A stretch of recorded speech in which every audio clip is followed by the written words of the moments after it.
If you're watching this video, it means I'm dead. No, just kidding. It means I have gone for jury duty, and I'm sorry for that. I kind of thought I'll be getting out of it or not.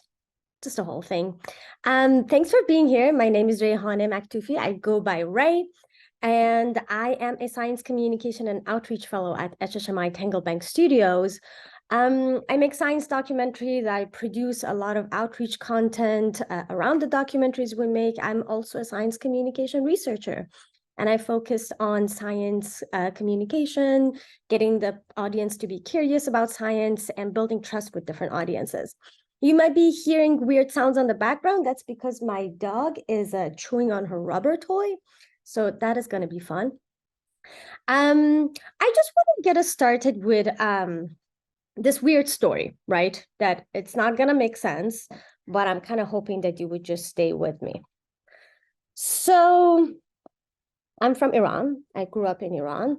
And when you grew up in Iran, all the schools that you go to are all girl or all boys high schools and middle schools. So I never got to do this whole like dating and going out and getting to meet people thing.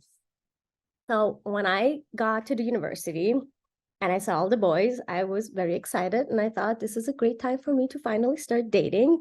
And obviously, me being young and at the university early on, I picked the worst person to date, obviously. And I remember all of my friends just came to me and were like, Ray, like initially it was fine.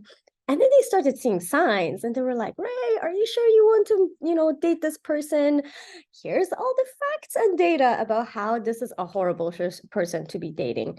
They showed me, like text messages. They showed me like, or reminded me of like, hey, do you remember you were in this party? And then he said that in front of other people about you. And even myself, I was like witnessing all this like horrible things that he did. And I was still dating them for like a year and a half. Okay, let's think a little about why I did that, right? Why did I keep dating this person? And why did I not just break up with him, right? So there's a lot of emotions involved, right? And as I'm doing that, I want you all to think of like, yourselves or other people that you know that were dating other people and we're not breaking up with them and why they didn't break up with them, right? Lots of emotions. You're obviously in love. You have a lot of joy from seeing them. You have a lot of fear of what if I break up with them and I can't find anyone else? Or you have a very strong network of friends that are connected to them. And you're like, oh, what if we break up with them? And then I'm going to lose all of my friends and lose all of my community. What if you're financially dependent on them, right? You break up with them and then you're losing a source of income and a source of support. You might be having fears of being judged, right? Like, what if this person is great and I break up with them? And then all of my friends would be like, oh, what a dumb decision. Or the other way, like all of your friends all of this time are saying, like, hey, this is a bad person to be dating. And now if I break up with them, right? They were right. I was an idiot for kind of like breaking up with them. So there's a lot of stuff attached to your identity that if you break up with them, it kind of questions that. There's a lot of emotional stuff involved. There's a lot of stakes, like financial stakes, social groups, everything. And that kind of leads you to not breaking up with people, right?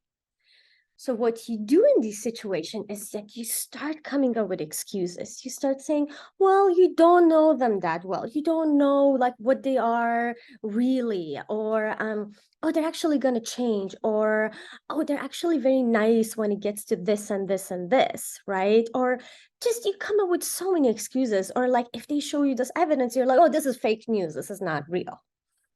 So a lot of these things are just things that are happening in our brain, and we might think that it happens only in relation to our friends and family. But these kind of interactions and the ways our brain work in all kind of relations, right? Even when it gets to scientists talking to people, engineers talking to people. So it's not just like one thing, it's like a whole system. Here's what we call them. I want to now start naming them in terms of social sciences. Very early on in the social sciences, we thought if we just provide people with facts and data, they're going to change their mind. If you just tell people solar panels are great, Here's all the data on it. People are just going to be like, great, let's do solar panels. Climate change is real. Here's all the facts. People would be like, yes, great. I just had this knowledge deficiency. And now that I know, I'm going to change my behavior. We call that the knowledge deficit model, right? And then we started educating people. That's like me wanting to break up, not breaking up with someone, and everyone's giving me the facts and data. And I'm like, I'm seeing the facts and data, but I'm not going to act on it, right? Because now we're going to look at a lot of reasons. So, with climate change, for example, some people might fear that they might lose their jobs that are connected, for example, to energy production. Some of them might feel like they're in a community where they all believe in something. And if they suddenly change their mind about vaccination, about climate change, about green energy, they're going to lose their social support, their friends, their groups, their community, their source of income, right? Very much similar things. So they start getting very, very defensive, right? So the deficit model of communication is not working. Education on its own is not working, right? And what happens in our brain, it's something called cognitive dissonance. That's when you believe something, right? That like working in a mine is good because this is where I work and I'm making my money, or this person that I'm dating is good, or vaccination is dangerous because all of my friends told me that, because I've heard all of these stories. And then, so this is what your brain believes. And then information comes from outside, right? That is facts, data that you're seeing, new scientists trying to tell you things, people telling you this is a bad person to date. And your brain doesn't like this dissonance. It doesn't like believing something and then getting new facts and data about it, right? And in order to resolve these two things that are kind of like in contrast with each other, it has to do something. And that something is that excuses that we just talked about, right? It's called motivated reasoning. That's when you try to come up with reasons to justify your beliefs. That's when you say, oh, your facts and data are actually wrong. You're actually giving me fake news. You haven't looked at the different research. You haven't looked at the different ways that this might play out, right? And this is how we can easily just, put all the facts and data aside. Okay, so if this is a problem and if just educating people and giving them facts and data is not enough, does that mean we're done and nothing's going to change? Well, no, there's still some hope, right? Think about the person that breaks up, right? When I broke up, it took me a while, but the thing that really helped me was having really good friends. Now, think of the characteristics of a really good friend, right? They are usually very trustworthy. They're listening to you. They're really there for you. They show their integrity by being like, hey, I'm here for you, but I'm actually going to make this time. They're very non-judgmental, right? They might be like, hey, you know what? I used to date someone like that. I hear you. It's really hard to break up with them, but I'm here if you need me, right? They're not going to call you, you idiot, you stupid. Like, if you do that, I'm going to stop being friends with you. They're always trying to show empathy and care. And there's all this honesty. Like, they might tell you the truth, but at the same time, be there when you need them, right? So eventually, when I was ready to break up with that guy, I had the good friends supporting me who were like, you know what? Like, they kept asking me questions. We're like, hey, how did you feel about how he treated you today? And towards the end, I was like, you know what? I'm done with this. I think I'm gonna break up with them. And I did that knowing that I'm not gonna be, sent away from my community. I knew that I'm not gonna lose my friends. I knew that no one's gonna call me stupid. I knew people would actually encourage me. And again, when we talk about things like climate change or vaccination, we want to be scientists, engineers, experts who are there for people to not judge them, to hear about their concerns and their worries and all the things that they're worried about. And kind of offer them kind of like these solutions, right? Like, hey, I hear you. The reason you're not breaking up with this climate change narrative that you have is because you're worried about losing your job, is because you're worried about losing your community, is because you're worried about how people might perceive you or how judge you, right? And as a scientist, an engineer, an expert, you kind of want to show them, hey, I'm here to listen. What are your worries? Tell me what you're worrying about. Tell me what is something that you heard that kind of made you feel concerned, right? Also, like, let's figure out what we have in common. You know what? You're curious about these things. I'm curious. This is something we have in common. We're both trying to figure out solutions, right? Are you into fishing? I'm into fishing, right? How might climate change impact that? And how can we both do something that would actually help? I'm not saying that you're a bad person for not wanting to change things. I'm actually thinking that you're a person who really cares about your family and your friends. So I'm going to be here to help you care about your family and friends because you're a good person and you want to do that. All of this metaphor gets this idea that facts are not enough. And for us to be able to connect to people, we have to really spend some time and really listen to them instead of trying to think about how we're going to persuade them right away. Some data that I think would be very interesting, and I'm going to add a magical graph here so that you all can see what I'm talking about. It's this very interesting research, right? And that kind of points out to why, as scientists and engineers, sometimes it's very hard for us to really connect to people, right? So if you look at this graph, which was done by Amy Dupre and Susan Fisk, they basically did something. They were like, hey, we're going to go to the American public and we're going to give them all these different jobs.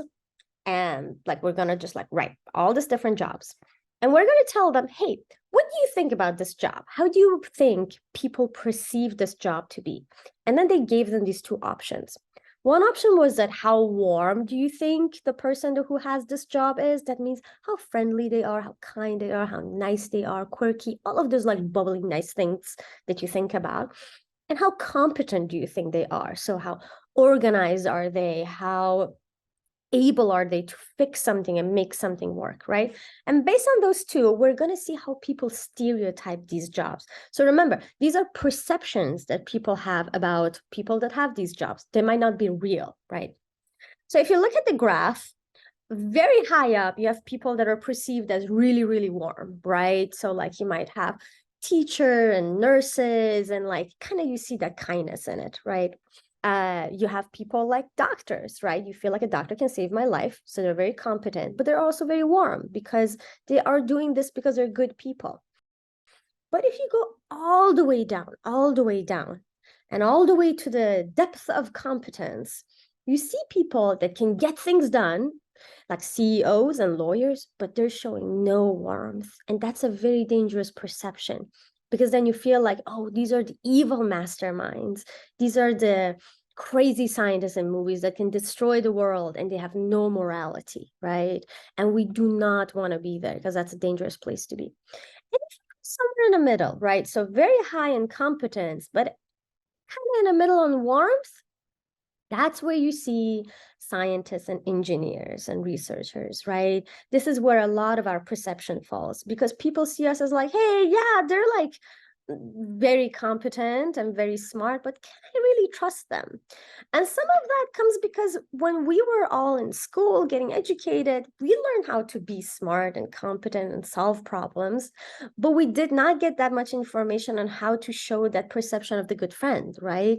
How to show empathy and kindness, how to show your honesty, how to show that you're listening to someone. You're not just jumping to give them answer. How can you show vulnerability? Sometimes be like, you know what? I don't know the answer to that, but let's think about it together. Let's talk about it together. And everything that I want you to focus on for this whole next few days that you are here, and generally as an engineer and as a scientist, is to think about how can I move myself from being perceived as competent to be also perceived as warm? How can I be telling my personal story, my personal motivation? How can I share some of my heart? And that's a hard thing to do, but once you get it done, it's very worth it. I'm sorry I couldn't be there, but yeah, stay in touch with me if you can. I will share my email here, and I would love to hear from you all too. Thank you.